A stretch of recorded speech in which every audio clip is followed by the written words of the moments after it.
Give it up for Debra Sweet. Whoa. Thank you, Mariposa. And thank you, Trudy Silver Shining Star. That's what she should be always known as. I just thought I'd give some personal reflections today and also consider some of the questions that we're up against right now in the world, very briefly.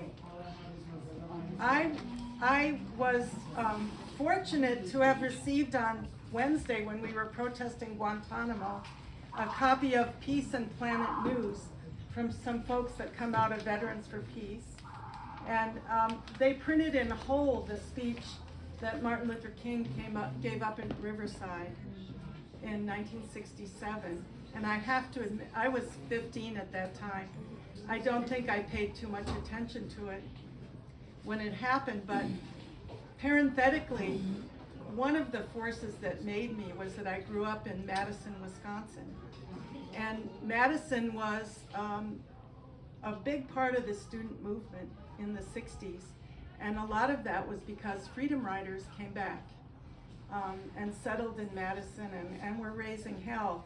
And I was fortunate enough to be influenced by their spirit of, we're not going to accept the way this world is. And further fortunate to have been in a home where the great Fannie Lou Hamer was a guest many times. And not only that, but she was in the only available bed many times, which was in my bedroom. And you can't imagine what a gift that was in life to have been inflected and affected by her. For those who might not know her history, she was a sharecropper who joined the struggle in the early 60s and was beat almost to death in Mississippi. And then went on in 1964 to challenge the Democratic Slavery Party Did she ever? to bring the real delegation of Mississippians Atlantic City to will never be the represent. same. Say right? Atlantic City will never be the same But after who slammed it down? LBJ. that. Right. Shut her down. Anyway, I took some of the spirit from Fannie Lou and I tried to figure out as a young girl in a mostly white town what to do with that. But Fannie Lou came right after MLK spoke in New York at Riverside, and to me that was the other end of the world at that point.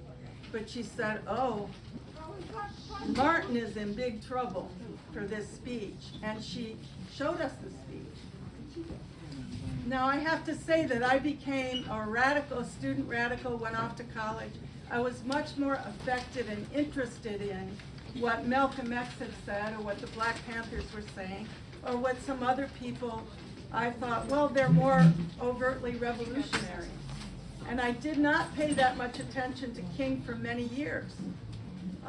But I just read this speech again in the process of looking at what did this represent, that this person was gunned down at age 39 for speaking out so boldly against what this government was doing around the world. And one of my friends, Paul Street, who writes for Counterpunch, I just happened to see on the way here, he's got an article called The Long Bourgeois Doctrinal Assassination of Dr. Martin Luther King Jr.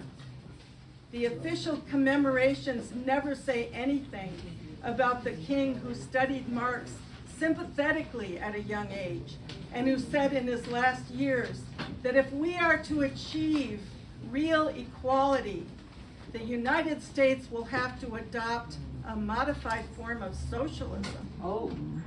They delete the king who wrote that the real issue to be faced beyond superficial matters was the need for what he called a radical social revolution.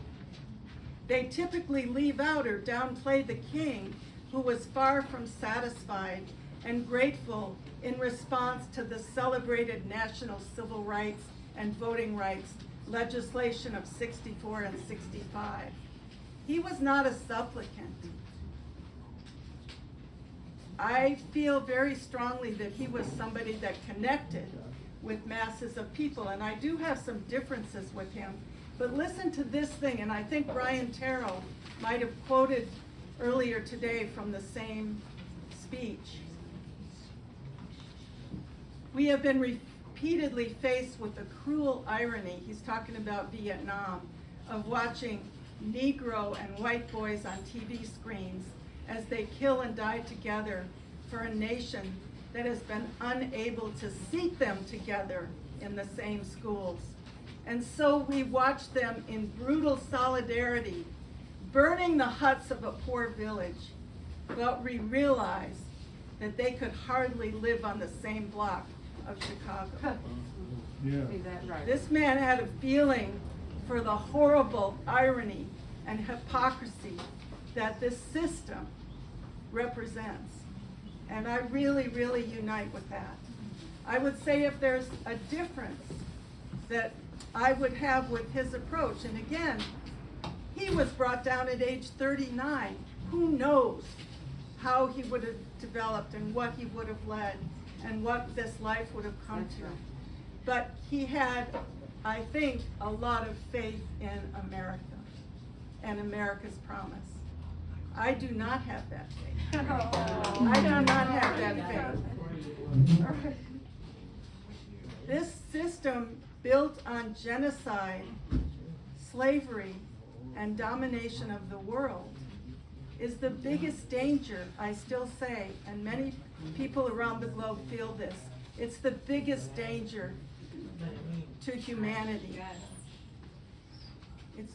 It's just something we've really got to put our heads around. And I also noticed in the speech, and this is really important that King said, he said it isn't just the overt Confederates, it's the liberals. It's liberals not facing up to what this system actually represents and thinking we can be comfortable. But what are we thinking about?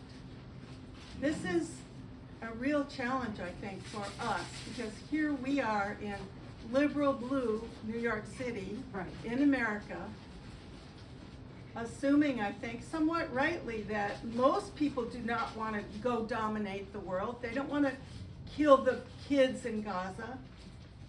There's so many things that they're against, but yet not willing to say it's not just a politician. It's not just a Joe Biden or a Trump or an Obama, using drones. It's not just the figures, it is a system. Right. That really, it's a system of imperialism, not even just capitalism, but capitalism projected around the world that dominates right now. And I feel we've really got to grapple with that. King said that the U.S. was on the wrong side of the world revolution. Well, yes, to say the least. And the world revolution actually has to be way beyond the boundaries of the United States. But here we are in the country that is responsible for more damage, more actual killing around the world than any other particular country. These people are parasites. This system is parasitic. 65 million climate refugees right now, produced not intentionally, but produced by a system that cannot get off fossil fuels. All of this is so dangerous, and we really have to stop thinking about America. Even the best of many of my friends, even liberal people, say, well, we got to bring our troops home. What? They're not your troops. You're not giving the orders. They're not carrying out your interests. It's not our troops. It's not even our country. We're here, but do we really determine the priorities? Do we really expect that this system is going to carry out humanitarian aid, even when individuals that it sends may intend to do so? So I'm putting out a challenge for all of us to really think right now, what does it mean to be truly internationalist in a year when we are being told right now it's democracy versus autocracy. It's democracy in the US versus Putin, an autocrat who's very dangerous. It's all true about Putin. This is a war crime that Russia has carried out. Putin is up to no good. He's a dangerous tyrant and whatever we want to say. But it all pales. That's right. It all pales in Right. comparison to what the US has done. That's right. Who used the nuclear weapons in the first damn place? Yes. Who developed them? The U.S. Who's carried out 100 overthrows, coup attempts just in Latin America alone? Yes. Who enslaved people? Who wiped out a whole country? All of this is of a piece. This is what does make me a revolutionary. And I am bringing to you what Bob Avakian, the architect of a new communism, recently said, and I really unite with it. He said, we can no longer we cannot afford to allow these imperialists dominate the world and be responsible for the destiny of humanity.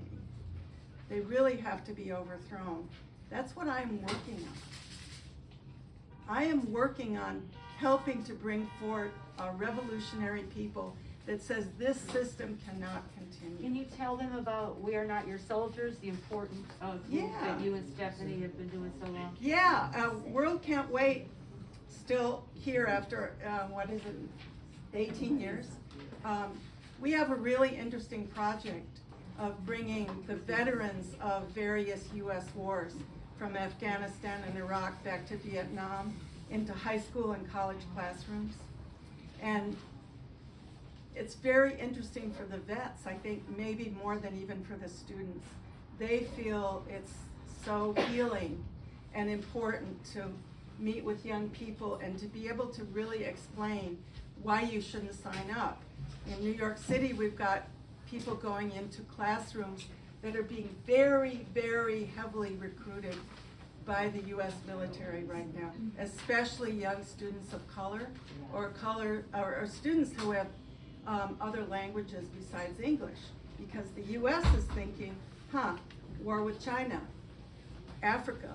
They're thinking decades ahead, and they're planning to use and abuse these young folks right now and get them signed up.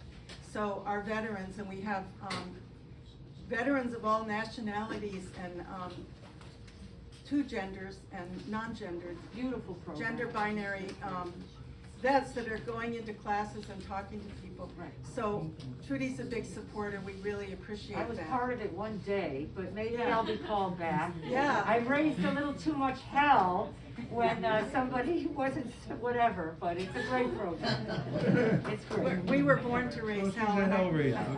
it's really, really, really good to be here, and I appreciate Trudy inviting me, and hope to see you on down the road out in the street. All right.